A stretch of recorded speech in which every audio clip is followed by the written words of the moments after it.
Hey, Energy Matters listeners, welcome to another episode of the podcast. I am here as always with my co-host, Cody Edner. Hey, everybody. He is in Colorado. I'm in Los Angeles today. And on a telepathic level, we are in the same place. Same wavelength, yeah. We've got an awesome guest for you today, Zen teacher Marc Lesser. He's a speaker, facilitator, executive coach. He's the author of 4 books, including 7 Practices of a Mindful Leader, which we talk about in the podcast. Marc helped develop the world-renowned Search Inside Yourself program within Google, mindfulness-based emotional intelligence training for leaders, which teaches the art of integrating mindfulness, emotional intelligence, and business savvy for creating great corporate cultures and a better world. Man, has he made an impact with that one. He also founded and was CEO of 3 companies, has an MBA degree from NYU. Marc was a resident of the San Francisco Zen Center for 10 years. He lived in a Zen Center and the director of the Tassajara Zen Mountain Center, the first Zen monastery in the Western world. So he's got an enormous amount of meditation experience and business experience, and overall just an amazing guy, right, Cody? And he went to Rutgers, which obviously you've gone there, so there's something magical about both have that going for us. We're both from New Jersey. Yeah. And we just have a really great conversation with him. He's so genuine. What a lovely spirit. So we're going to jump into it. Right before we do, just so you know, energymattersacademy.com or energymatterspodcast.com takes you to the same place. Cody and I decided we're going to teach another intuitive training program, which is an in-depth, it's over a year program where we teach people how to really learn how to see energy and a lot more. We won't get into the details today, but if you want to know when that's going to happen, the last one we didn't even announce on the podcast. This one we decided we're going to announce. So if you want to be in on it or know more about it, just get on our newsletter at energymattersacademy.com. It is now an academy. Wait, Cody, who's the principal, me or you? All right, rock, paper, I think scissors. you're the Ready? disciplinarian. You get to be you're the heavy. Watch 2 psychics do rock, paper, scissors for 6 hours and tie and over. Tie over and over. On that note, let's jump into it. Marc Lesser. And here we are with Marc Lesser. Marc, welcome to the Energy Matters podcast. Thank you, David. Thank you, Cody. Hey, welcome, Marc. It's great to be here with both of you. And for today's show, we're just going to sit for an hour silently in Zen. And let's start. That would be a great show. That would be a great show. It's my kind of show. It's Yeah. Yeah.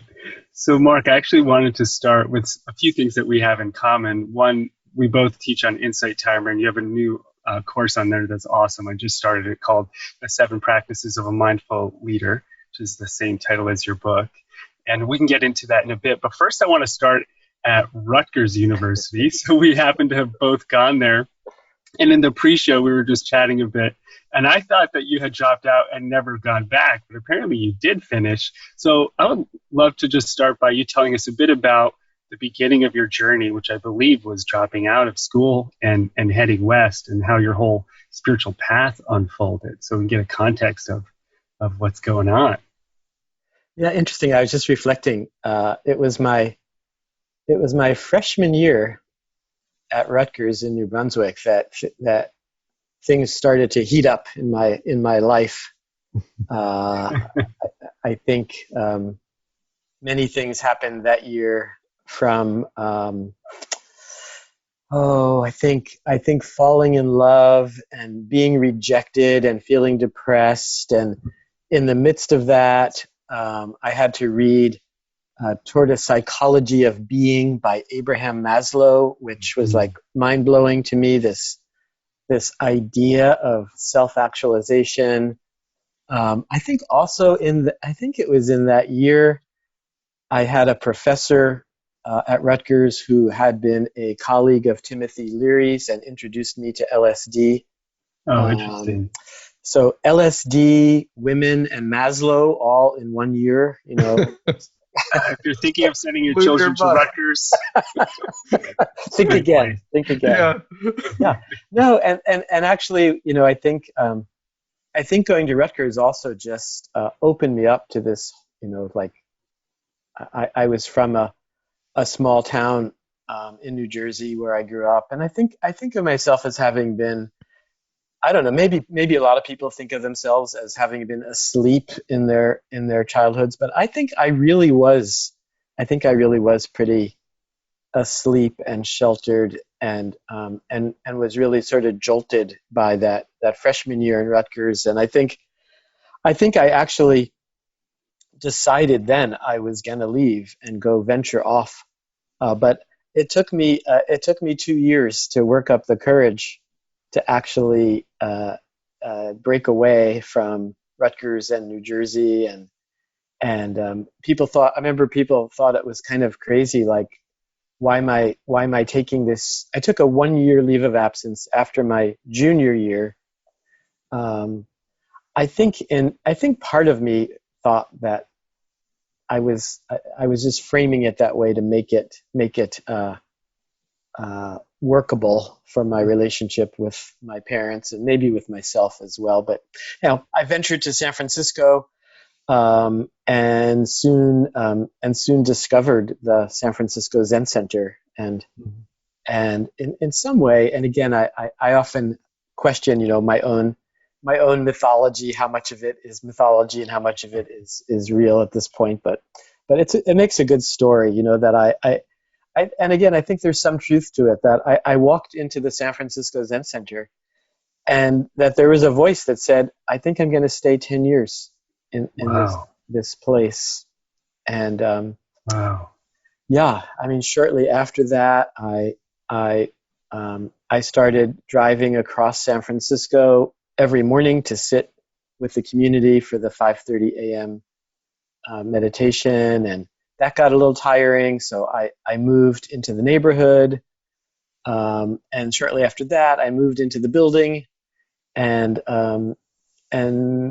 maybe not too long after that, I found myself at Tassajara Zen Mountain Center, doing a series of these 90-day retreats that happen there. And then, what's a 90-day retreat look like?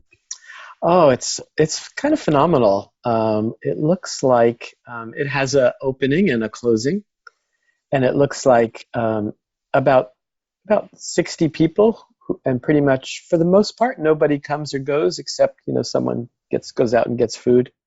But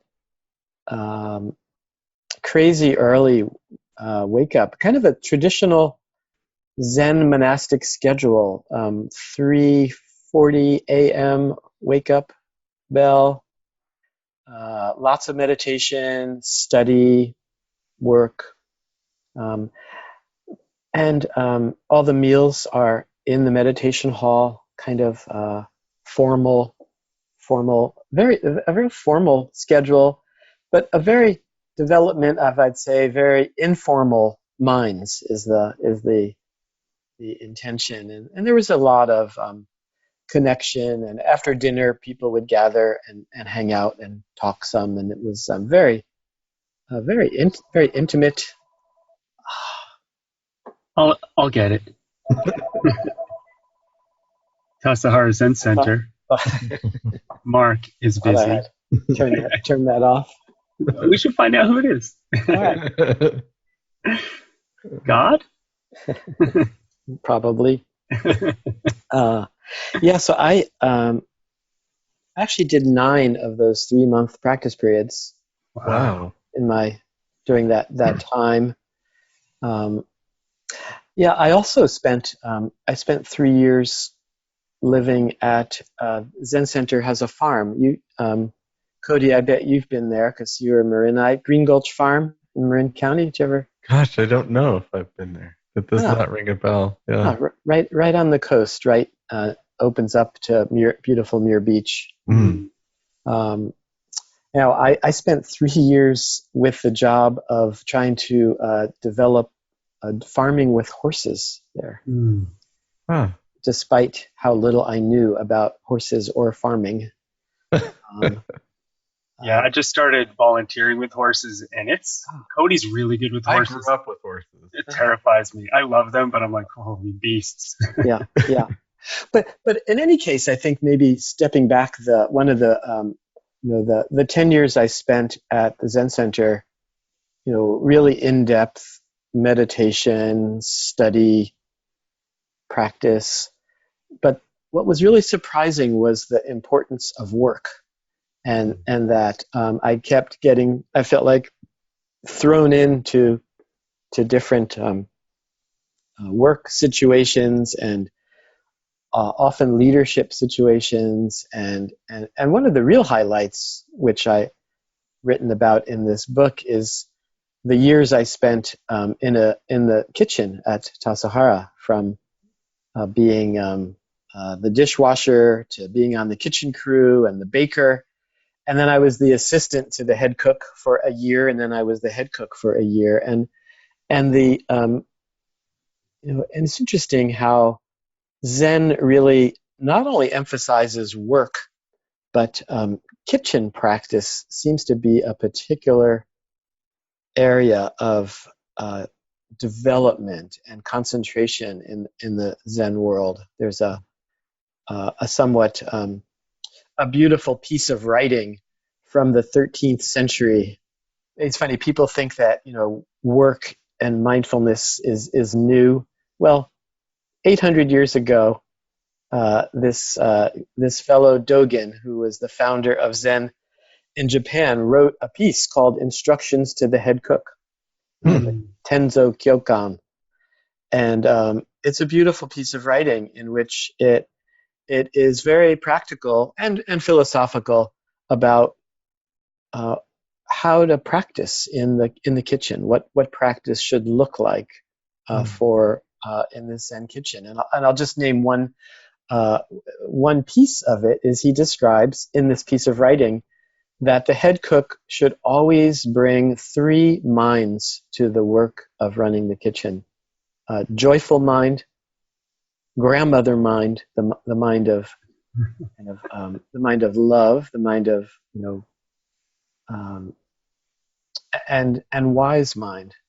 And in the Tassajara kitchen, where I spent many years, there was in the middle of the kitchen an altar, and it had those words and the kind of the Japanese characters for joyful mind, grandmother mind, and wise mind, and often during right in the midst of work, there'd be a bell would ring and people would stop, and we would actually read pieces from this piece of work, the instructions to the cook. So anyhow, kind of I'm opening up lots of possible topics here, but I'll... Sure. That's interesting that cooking, is highlighted like that. I don't practice Zen so much. I practice different style of meditation and energy work, but I've always found cooking and kind of being in the kitchen to be meditative and also creative in a way, and a giving, like something you're ultimately giving. So yeah, that's right. I mean, right, because you're feeding people. You're kind of it's very physical, right? There's something about having vegetables and fruit and food in your hands, and that you're transforming these ingredients into things, and also in the Tassajara kitchen, there were a lot of people working together. Right. And yet, and work was very much considered kind of practice. There was a sense that because there'd be, especially during these 90-day practice periods, people would be, you'd all start out the day in the meditation hall, and then the kitchen crew would get up after, maybe one period of meditation or a couple of periods of meditation, change clothes and go into the kitchen. and everyone else would remain sitting in the meditation hall, and you'd start cooking breakfast. So and then there'd be a crew of people who would come down and get the food and bring it into the meditation hall.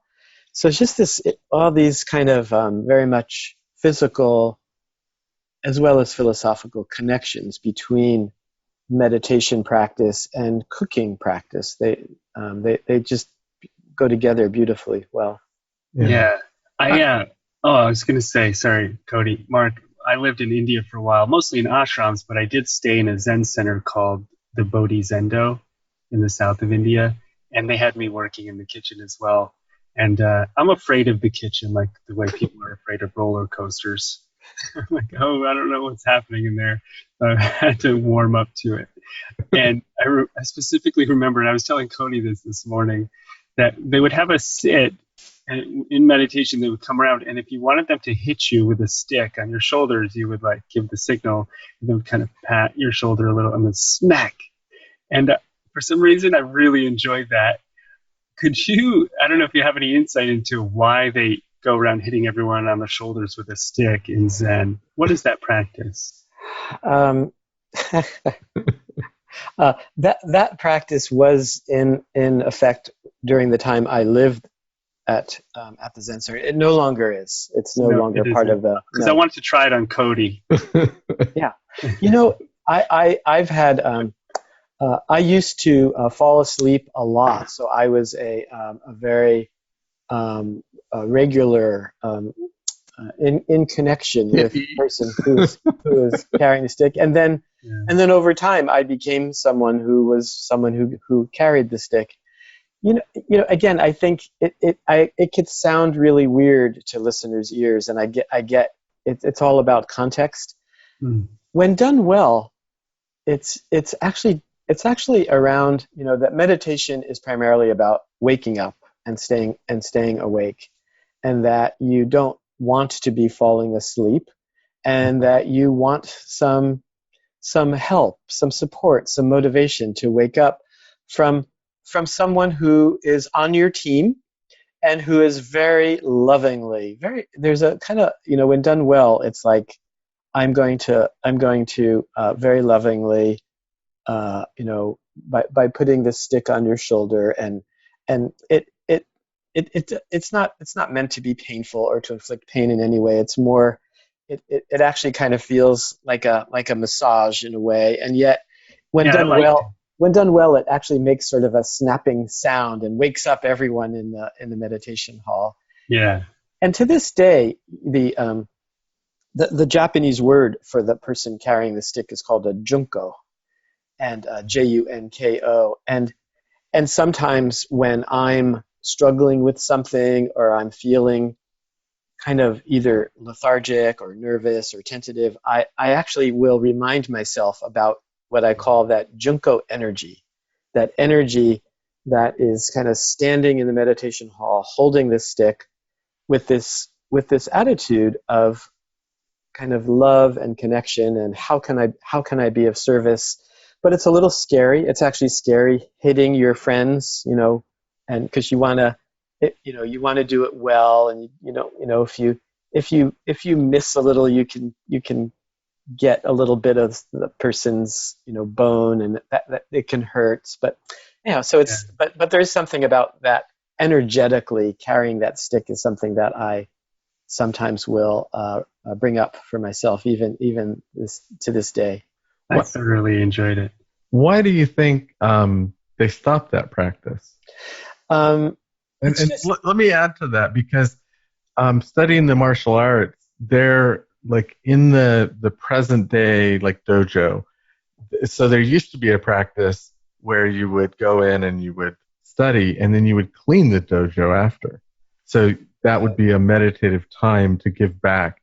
And they don't do that anymore in most, right? Because you're paying to be there, and people just don't have that kind of presence or time. And I'm wondering, like practice like this, why it stopped? Is it something like a change in people and their personalities?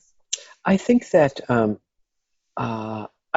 our culture there is much more kind of awareness of trauma, Mhm. and that trauma has become not more common. I think it's always been part of our culture. I think more openly, people, it's more on the surface maybe, and just this process of hitting of the, it looks like it's hitting happening, will evoke a sense of trauma in someone who is really sensitive. And I know there may be other reasons and maybe many, but that was that's what I noticed. Do you feel like that a practice like this that we're talking about, evolving and kind of letting go of maybe some of the old ways, does that lessen the practice, or are we evolving? I think it's just evolving. Yeah. The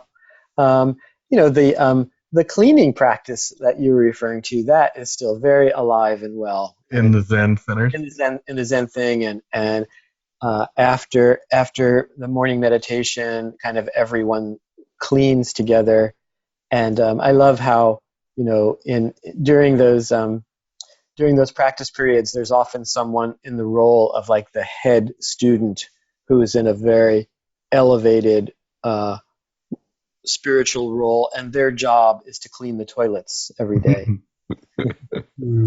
Yeah. And there also is this sense, in Zen, that you're not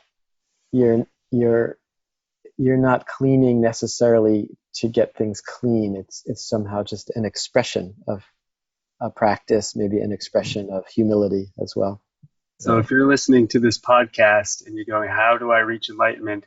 Get a toothbrush, get on your knees and start cleaning the toilet. It's a great practice, nothing quite like cleaning. There are some studies. Cleaning and cooking. Yeah. There are some studies that show cleanly when someone's space is clean and cleanly, that they think more clearly because the mind picks up objects. Like if there's too many objects that are in disarray, it'll be harder to problem solve and think clearly. Yeah. I'm one of those that can't think in a cluttered space very well. Yeah. Well, that was one of the things, and in fact, David, when you mentioned that you had some aversion to working in the kitchen, you need to get to the Tassajara kitchen. I know. And it is just immaculate in its cleanliness and its orderliness, and the rituals are beautiful around, how knives are taken care of and how cutting boards are taken care of, and it's funny sometimes there's certain of these habits and rituals that are in my body, like sometimes someone will come and work with me here in my home, and they'll finish using a knife and put it in the sink. It almost hurts my body. Like, no, knives do not go in the sink. You're done with the knife, you wash it, you rinse it, you dry it, and you put it back. That's how you. Wasn't everyone taught that? Come on. Mark, I was going to say, I almost went to the Tassajara Center. I was looking at it for a long time, and I moved out west. So I went to Europe and Asia for a while after Rutgers, and then I was going to get a master's degree in psychology in San Francisco, in that area. And I was looking at the Tassajara Center as a place to land and stay for a while. And then I ended up, instead of doing a master's, I went and lived at a spiritual school in Hawaii for 7 years. So our paths are pretty similar. Might have almost crossed. But I wanted to just ask, just going back to the Zen Center briefly, I had this experience when I was in the Zen Center in India, where one day mid-meditation, just like this beautiful awakened state just happened. And I had to open my eyes because I was like, is this real? And just look at other people while they're meditating. And it lasted the better part of the day.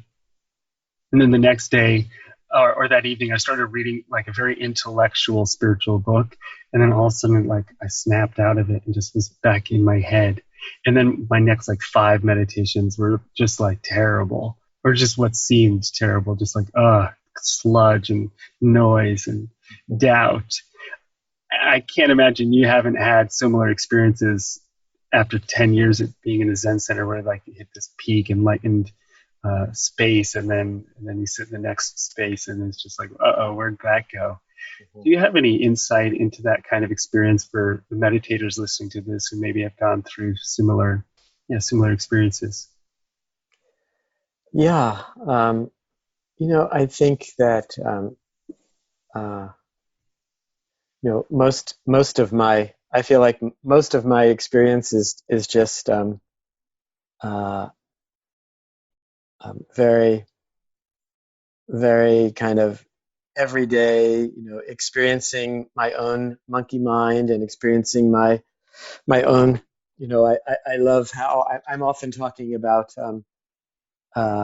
referring to the Joseph Campbell model of the hero's journey, and how the and I think it actually, to me, just it can be a good metaphor for even a period of meditation, right? That you start out with your intention, a kind of calling, that this aspiration to sit, this aspiration to find freedom and wake up. And like in Campbell's model, the second step on the hero's journey is refusing the call. So it's like you sit down, it's like, why am I doing this? It's like, it's beautiful out. I got things, like, come on, I got shit to do. Um, so um, there's that. But I think in terms of the kind of, the more experience, the more sort of profound experience that you're referring to, I find, and I find myself recommending that people do long-term retreats. There's something about, I think it's hard to even know what meditation is until you've sat for several days, or ideally, 5 days or 7 days, or there's these 10-day. But in the Zen tradition, it's 7-day sittings, and that there's something about, it, for most people, I think it takes that real, longitudinal study to get sick of yourself, to get to get to the point where you actually experience a bit of that letting go of how our own deep habit of not wanting to change, our how much we'll fight for safety, and for, even though we say we want to drop our habits or drop our ego, it's our ego doesn't want to go away. It wants things to be like the way normal, and it wants to feel safe and satisfied in some way. So I've often felt that a taste of that, that kind of letting go in those longer sittings. And yeah, it's interesting. I've been reading, one of the books I've been reading is Michael Pollan's How to Change Your Mind. Oh, yes. And even though it's about hallucinogenics, I think it's really about hallucinogenics as one way to find real freedom. And in that book and in other studies, that there's a lot of, I think, more understanding that meditation influences the same part of the brain as hallucinogenics, that it's somehow opening up connections, reducing the storytelling part of the brain, and that what's beautiful thing about that book is that person after person seems to experience tremendous kind of love. Again, a little bit like what you were just talking about, in David, in your experience, a kind of quality of love that, what I found is, in longer term sittings, there's a sense of appreciating everything, in a sense that everything suddenly seems humorous. Sitting for days facing a wall, like in the Zen practice, doesn't seem so funny until it does. And everything perhaps gets simpler. I know one of your practices in your book, The 7 Practices of the Mindful Leader, is to keep making it simpler and simpler. Is that? Yeah. It sounds like it came out of maybe some of these experiences. Totally. I think that, again, I think it's interesting how Zen practice, I think, really emphasizes a kind of simplicity, in the color of choice in Zen places is black, right? And you don't have to think about what you're going to wear if you do one of these 90-day practices. What you're going to wear is a black cloth, and you're going to sit on a black cushion. I like it. There's a sense of really honing down to the most simple, and again, the way the instructions in Zen meditation are sit and follow your breath and see what happens. That's pretty much the simple meditation instructions, right? Simple does not mean easy, though, right? Exactly. No, and simple, and even the intention of simple, you find out right away the complexity of your relationship with your body and mind and feelings and heart, and that using the breath, coming back to the breath as a way and to cut through the complexity as much as you can. Mark, could we talk a bit about the origins of Zen? Maybe you could tell us a bit about where Zen originated from. I think we commonly know that it comes from Buddhism, but what's the story behind it? Yeah, well, I think it's a great story, in some way, interesting story. I'll tell the story briefly on two tracks. One is how where the name Zen comes from, right? So it the original word for sitting practice is jhana, right? It's a kind of I think it's a Sanskrit word, jhana, in Sanskrit. And then when the practice moved to China, they had no way of how do you take one language and transliterate it into another, and Chana became Chan in China. And then they have the same problem when it moved over a period of hundreds of years to Japan, and Chan became Zen. So basically it's this original Sanskrit word for sitting, or sometimes it's translated as absorption, a kind of sitting with real depth. But the other way to describe it is that Buddhism originated. The historical Buddha was about 500, between 500 and 600 BC in India, and then about 1,000 years later, so in the year like 500 to 600 AD, it was a real time of enlightenment in China, where Taoism was flourishing, Confucianism was flourishing, and Buddhism was flourishing. And there was the way the story goes is that there was a person whose name is Bodhidharma, kind of this often depicted as a little wild, big beard and an earring, and made the trip from India to China.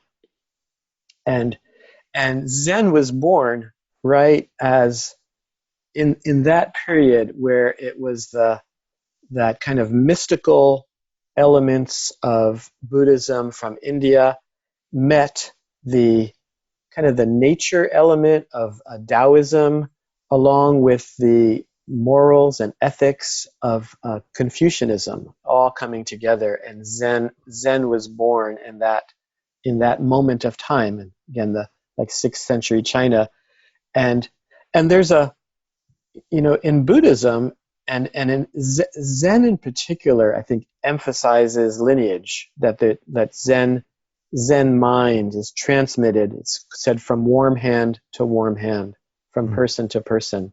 So Bodhidharma became like the first ancestor in the Zen lineage, and then in that time, especially, there became five different what are called the 5 houses of Zen practice were flourishing, and then person to person, they grew and changed and morphed, and Zen traveled to Southeast Asia and traveled to Japan. And yeah, so it's beautiful, like in there's a ceremony called transmission ceremony. Should I wait for that to go away? No, it's okay. Okay. It's Bodhidharma. Like, let me add something. Yeah, there's actually a lineage, person to person, that, through that you can trace one's lineage through. In my, so I studied in a Japanese lineage, the San Francisco Zen Center, which goes back to Dogen in the 12th century. And then Dogen's teacher was a Chinese teacher, and you can trace that lineage person to person, name to name, back to Bodhidharma.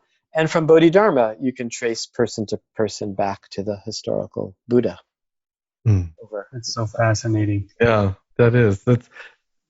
Martial arts has a lot of lineage too. I wonder if it's just out of that culture that things came, that lineage is so important. Yeah, I think very much emphasized, I think, in a variety of, spiritual traditions, the importance of teacher-student relationship, right, and mind to mind transmission of the teachings. Yeah, very interesting. I have a question for you, Mark. Just kind of maybe a side note. When you went into the meditation center, or even to San Francisco, but maybe more so when you went into the meditation center where you were there for 10 years, did you have a plan? Like, what, you had that experience of the first thought of, I think something told you, I'm going to be here 10 years, but consciously, where were you in a plan for your life, or were you just looking for something that you couldn't articulate? No, I don't think I had a plan, other than that I think I felt such sense of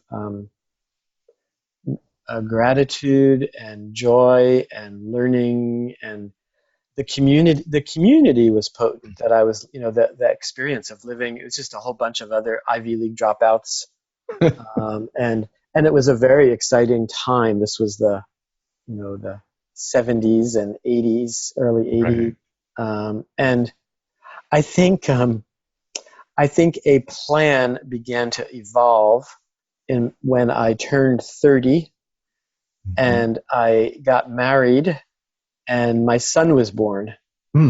Then I somehow it started coming up in me that I could stay. I could have stayed, and it was a real choice to stay and develop myself as a Zen teacher in the community. At that time, there were not people were not looking for Zen teachers. There was very little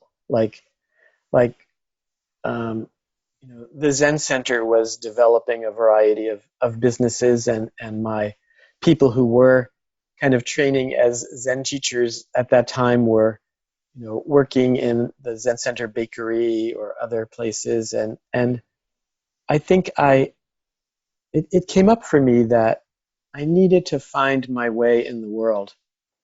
I needed to kick myself out and struggle with the livelihood, money, place,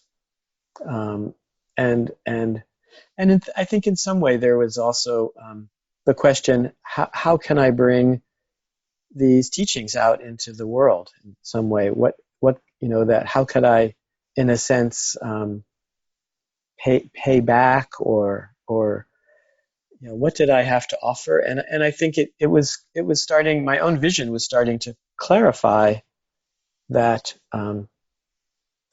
that I felt like there was a real need to bring these practices into the world of work. And that and I was surprised that I kept finding myself in leadership roles, and that I felt like there was no contradiction between Zen practice and work and leadership.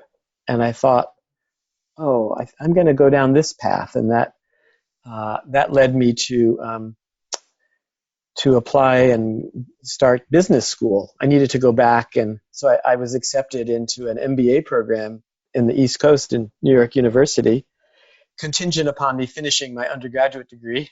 So Right.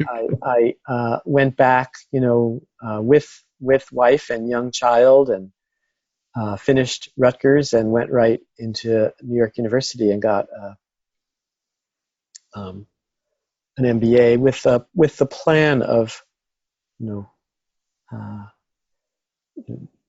changing the world, of bringing these practices into the world, and again, I think on a very more mundane level, I was drawn to socially responsible business, and right after, as soon as I graduated from business school, I got a job in San Francisco working with a recycled paper distributor.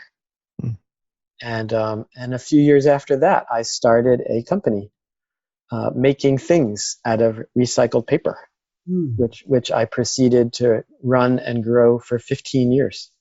Oh, wow. And then Great. Yeah, and eventually you created the Search Inside Yourself program at Google. Yeah, so how did you get there? Kind of a thing, yeah. Yeah, so Heard of it?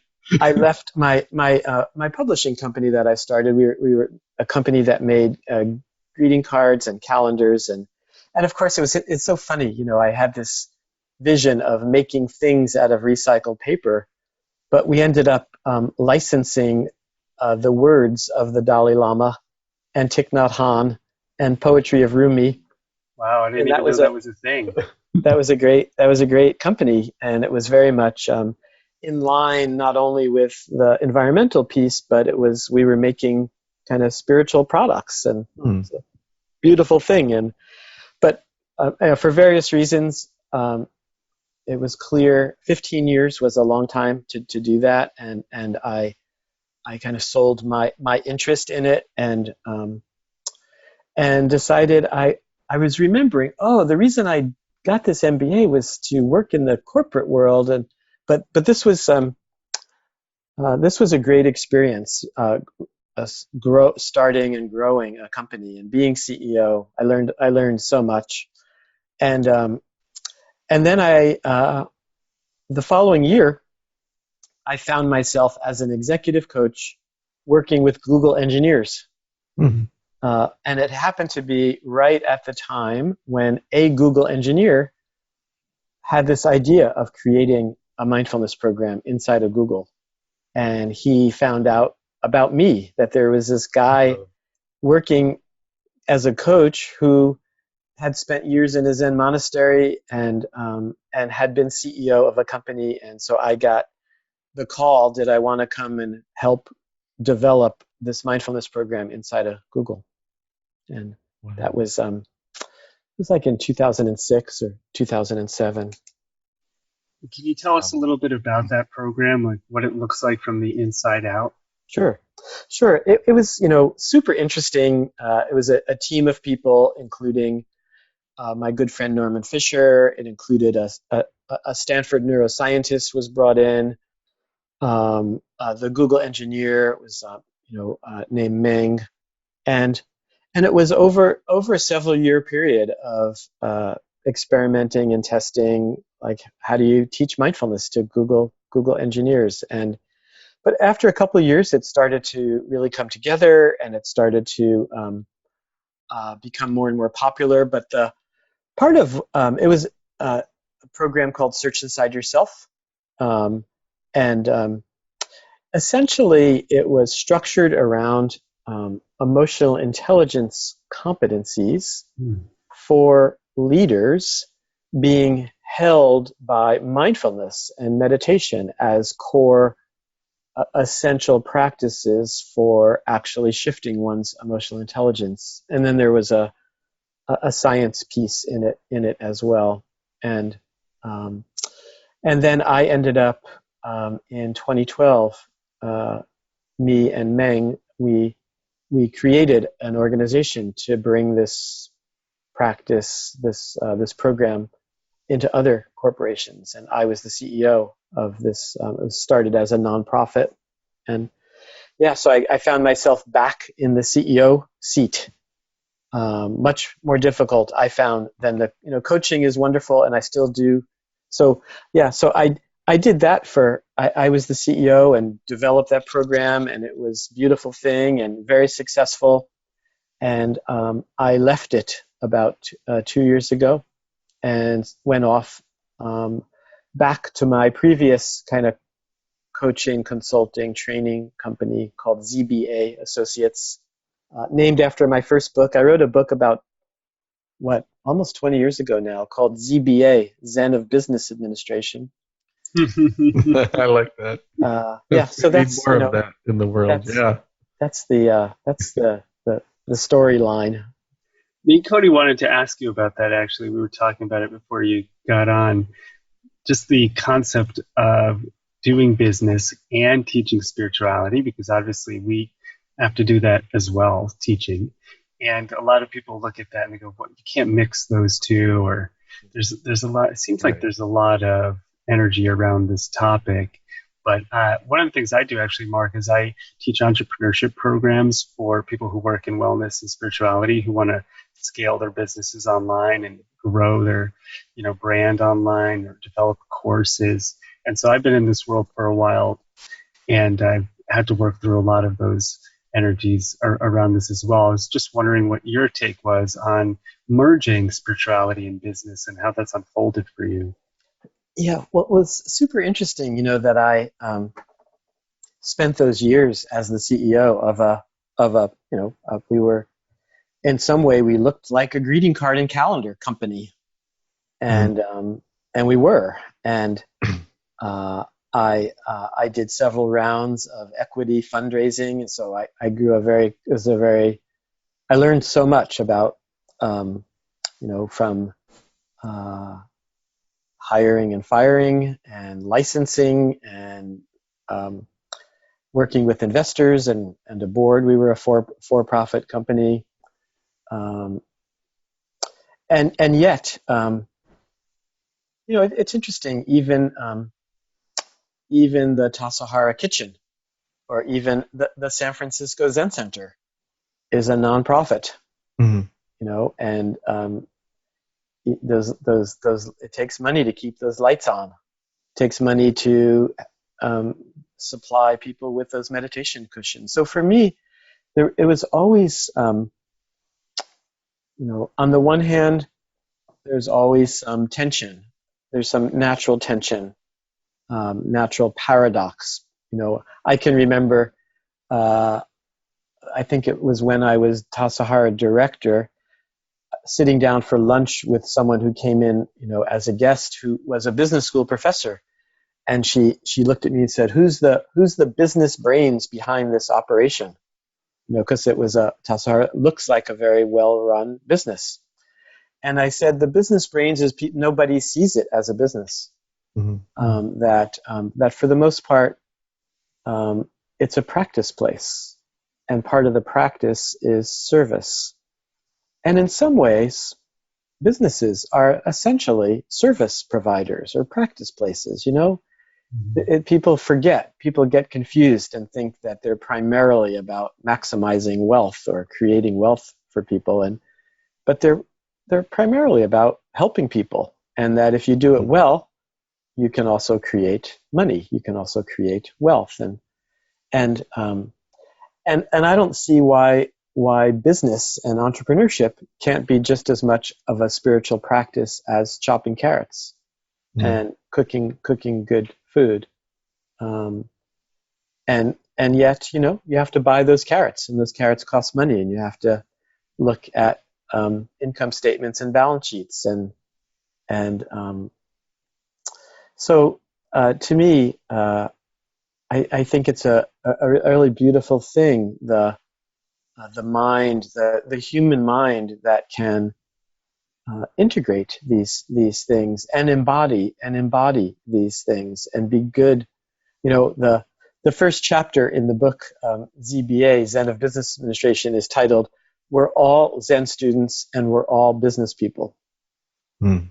And I mean that sincerely. We're all Zen students in that Zen basically is a practice that asks the question, what is this life? And what is death? And why do we suffer? And how can we find more freedom? And that's the human question. And we're all business people in that we all have to deal with money and livelihood and getting stuff done. So I think we may as well own it, but own it totally, both. We're not just business people and we're not just Zen students. We're both. Yeah. I think. Cody and I both were directors of spiritual centers as well for some years. So for a decade or more for me. It's funny, your story and where you began of feeling like you were asleep in your childhood. That resonates with me, and it kind of resonates with many of the people we've spoken with who are now kind of practitioners of meditation, especially at the teaching level and energy work. It's like, I was asleep and then something woke me up. I had this awakening. And then I actually spent 10 years kind of at a school and studying and then teaching. One of the things that I always find in the spiritual practice world and teaching it is dealing with kind of the paradox of the world and spirit, and then bringing that into business. That's like a whole other level. Like, the paradox of, say, non-attainment, and then in business you have, efficiency and high levels of attainment is the goal. Mm-hmm. Or the paradox of, like, being maybe non-judgmental, and this might be on a personal level, and yet we need to have the ability to discriminate and discern. Mm-hmm. Otherwise we go in all the wrong directions. Mm-hmm. How do you kind of deal with that in maybe more in the business setting, since we're talking about business? Yeah. Many places I could start there. One is that I'm fond of calling it the dirty little secret of the business world, is that it's all human beings, right? And that I think part of why mindfulness is being so embraced during this time is there's this huge shift going on. There's a recognition that human emotions, humanness is not an impediment to business, but is important. I think there used to be a kind of unwritten and written kind of assumption that you should keep humanness out of business, that you want people to be like machines, and there's assembly line mentality and, right. Org charts and, people working in, and I think that was that works in assembly lines to a certain degree and works in certain kinds of companies, but the way the world has changed and the need for collaboration. So I think there is this whole level of the recognition and importance of the human element, but I think also there's a way that even going back, Cody, to the way I was describing the Zen kitchen, I want people to be really efficient and good at cutting carrots. I want great carrot cutters. I want carrot cutting to be a practice. And there's no difference. I think there's very little difference between that and coding or financial acumen or leadership acumen, that excellence, being excellent, and without letting, and part of that, again, I one of my people don't know, maybe a lot of my close friends, it takes them a while to realize what a sports addict I am. But I love, like these days, watching Steph Curry, who had to clearly spend thousands of hours learning to shoot a three-point shot. And so, and imagine the effort that went into it. And yet you watch him on the court, his effortlessness and the fun involved. And also and it's a beautiful thing that he misses more than half his shots, right? That half of the time he's missing. But that doesn't stop him from effortlessly making that next shot. And that doesn't stop him from in between games. He's out there working his butt off, honing that craft. So I think there is just an inherent paradox in this effort and effortlessness. And, Right. Zen emphasizes no gaining idea. Well, it takes a lot of effort to be, to sit effortlessly, to be a leader, to be leading. I love teaching. I love being up in front of people and teaching. And, but I used to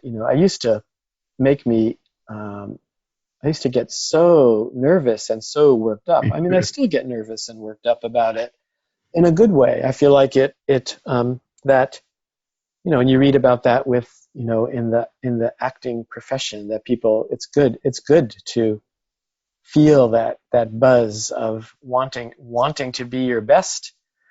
And at the same time, this letting go of kind of striving and judgment and fear of failure, noticing one's fear of failure, letting go of one's fear of it's there. Of course it is. And we're human. We're human. We don't want to fail, and yet we have to shift. So it's about what our relationship is with success and failure. Totally. I just like that question, because in my teaching and with so many people, as they get into it in the beginning, those paradoxes are something the mind likes to struggle with, rather than realize it isn't a thing to solve. It's a thing to just be with and realize that is oftentimes the battle and the dilemma. Yeah, I think it's a relationship, and I think it's a practice. Yeah. And that, like any relationship and any practice, it's an ongoing thing. It will change. It changes because the situation changes, we change, people around us change. Yeah. Well, and in the practice, and I think you talk about not becoming the expert as one of the practices. I like to think of it as like becoming a student of the game, like stepping into the place where you're really learning about the game and the inner game, really. And that perspective can keep us in that beginner mind, or that mind of always learning, which I think is important. Yeah, totally. Yeah, absolutely. Mark, I teach in person here in Los Angeles a few times a week. And one of the things that I've noticed with some of the students, not all, but sometimes, and just in LA in general, everyone's trying to build their like quote unquote platform or brand, or like really be somebody. Like they just, God, if I just made it, if I was famous, if I had tons of money, there's this like attraction and pull to that. Maybe here more than anywhere else in the entire world. And what I'm hearing from your story, and I think in mine, Cody's experience as well, is like there's an arc to this, to that effort, to that practice, to that work. And like in that Joseph Campbell sense as well, you go through the hero's journey, like you go into the dark forest, you go into the Zen monastery, you face your demons, and then you come out the other side, and then you have something that you've learned that you're ready to share. And maybe people accept it, and maybe they don't, but here you are sharing what you've learned. And there's almost this attitude that I've noticed a lot of, like, well, I just want that now. And it sounds like the question Cody asked in your answer about the paradox of trying and not trying is like, well, there's a stage of putting in a ton of effort and practice. And then when you get really good, then there's like a flow state that comes through you. And I remember I was teaching a class, and I on entrepreneurship, and this one student raised her hand. She goes, "My spiritual teacher told me there should be no effort, and you're saying I'm supposed to try really, really hard." Right. So I disagree with you, and can you explain? So where in your life, Mark, do you feel like, is it like teaching for you that you find you're like in that zone space? Like, all right, I've put in the 10,000 hours, or for you, it's probably been more than 10,000. And do you find that since you put in all that effort, now there's like a flow that happens that you step into, like a Steph Curry? Are you hitting threes when you're teaching?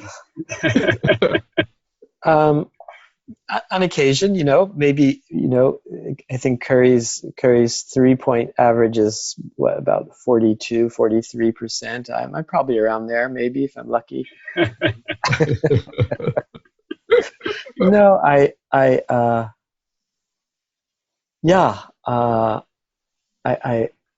certainly there.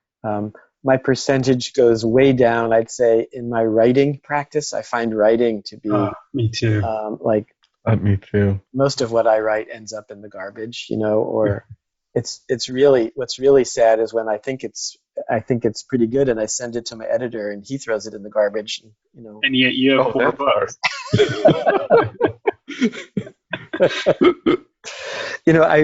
As I'm saying that, I'm remembering one of my rituals when I was running my greeting card and calendar company. We would meet pretty regularly, every couple of weeks, maybe, with one of my key artists, who was a woman named Renee Locks. We had like one really main artist, and she would come to this meeting with piles and piles of designs and quotes and things that she had gathered, and that she was proposing that we publish as for greeting cards and calendars and things. And I remember we had these 3 piles. We had the yes pile, we had the maybe pile, and then we had the no pile. And I noticed as we were going through this exercise, every time I put something in the no pile, I could see in Renee's body, it was like painful. So I changed the name of the no pile to not now, right? And then it just was completely different. And it was funny how sometimes those things that we put in the not now pile ended up as bestsellers. That they weren't right then, or it's so subjective, right? Like what, that's why it's also beautiful now, me as a writer working with, a publishing company, and they get to decide, have I chosen the right title, or is this blah, blah, blah, and seeing that it's a relationship. It's what the relationship is. But I find, especially in my teaching work, and I'd say in my coaching work, that what I love about it, I think, right, are those moments, right, when the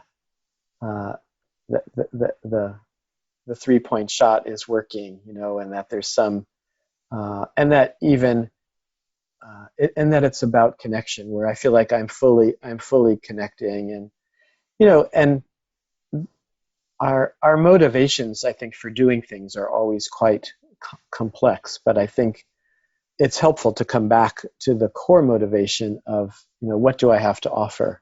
And even David, when you were talking about, the people in LA who are building their platform, well, I have to admit I'm involved in platform building myself these days, and sometimes I can get me too, all grumpy about it, like, why am I doing this?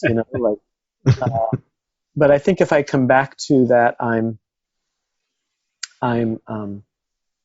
my primary motivation is what do I have to offer, not how can I become rich and famous. Now those are there. People ask me, like, why do I write books? And I mean, I want to be rich and famous, and not working out so well. But, It should have been titled Sex and Meditation. You would have That's done my it. next book. Yeah. That's it. That's Yeah. the one. Yeah. That'll But sell. but I think that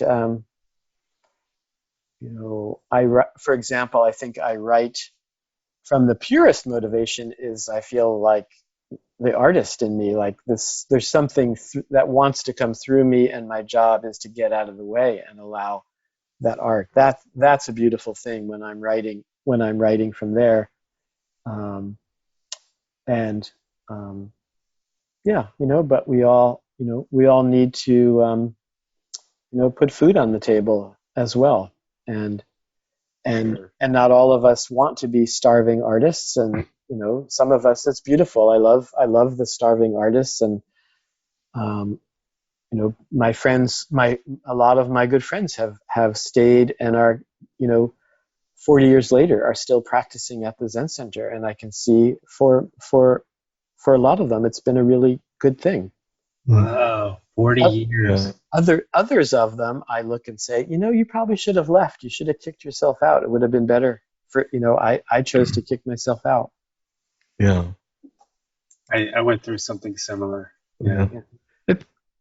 It's hard to kind of separate into your own path and follow your own path, especially when you're in a center or the safety of that group. Right. There's something different about stepping out on your own, and not just following your own path, but no longer having maybe the direct support that you used to have. Yeah. It's a challenge. Yeah. No, it's hard to give up that. Yeah. Again, from the teacher-student relationships to the community to the practice, it's funny that my 10th year, I was the director of Tassajara. There was this sense of status in a way, that doctors and lawyers would come to Tassajara and they're like, wow, how do you do it? How do you have the courage to be here? And I remember when one of the stories I tell in my book ZBA was I left and was trying to get a job in Manhattan. And all I had on my resume was that I had been a Zen monk, basically. And I can remember being in Midtown Manhattan at a temp agency trying to get a job, and I could see there were a group of young people at a table around my resume who were kind of in awe and laughing, saying, "There's a Zen monk here who's trying to get a job." That's fascinating. That is. And then here we all are, like, podcasting didn't exist when we all started this path, right? The internet didn't exist. And now as teachers, we all have to evolve our teaching to be able to fit these new technologies and platforms. And so now we're students all over again. Me and Cody are constantly working on learning the next platform and how do we, open up to this channel. Like now both of us, all three of us actually are an Insight Timer, and that's a whole new platform that seems to be reaching millions of people, a great way to connect. And have you found that as a struggle, Mark, just start to almost like evolve into these new platforms with this very old wisdom and teaching that hasn't changed in thousands of years? Yeah, I mean, I find I'm doing a lot of teaching in different platforms and experimenting, and I've had I was reflecting on how rich my last kind of week or 10 days was from I facilitated a retreat for a nonprofit in New York where they work with homeless people and veterans, and I did a talk at Google, and I did a talk at Genentech, and then I spent a day at Spirit Rock. Wonderful. And I do a weekly Zen meditation group, and so I find it's it's different, right? It's a different environment, but it's again, I think everyone ultimately, I think ultimately everyone wants to find a sense of real freedom, and happiness, satisfaction, and people want to be successful. People want to, be able to express their own deepest intention and find that and express that and do it in a way where they can be, financially supported in a way that makes sense. Mm-hmm. Yeah, the thing I find in the change is having grown up kind of where everything was in person. So it was that warm hand to warm hand, and now so much of it is kind of through this kind of a medium where there's a distance, and that's been a big shift for me. It's done at that different level. And speaking of platforms, so Marc, where can everybody find you? They can find me at Marc Lesser, MarcLesser.net is my main platform, and it has my various events and so forth. Great. And also your new book, which is also an Insight Timer course, 7 Practices of a Mindful Leader. So they could read the book and they could take the course. And I think that's really cool that you... Yeah, that's very cool. Yeah. And I'm starting to do... I'm just starting to launch a variety of one-day in-person events around the topic of my book. Lovely. I just put there, there's, I think there's one now that's happening in Berlin in September, but I'm cooking one up in San Francisco and Toronto and Sydney, Australia, that again, and I'm about to launch an online 7 Practices of a Mindful Leader program probably this fall. So I'm lovely. Steep learning curve. Yes. For me these days. Us too, Marc. Us too. Definitely. Well, it has been such a pleasure having you on the show. You're such a sweet guy, so much wisdom. And thanks for being here, everybody. Marc Lesser, the book is the 7 Practices of a Mindful Leader. Is on Insight Timer, marclesser.net. Thanks for being here, Marc, and thank you everyone so much for listening. Yeah, David and Cody, great to hang out with both of you, and thanks for your good work. Appreciate it. Thank you. Likewise. Thank you, Marc.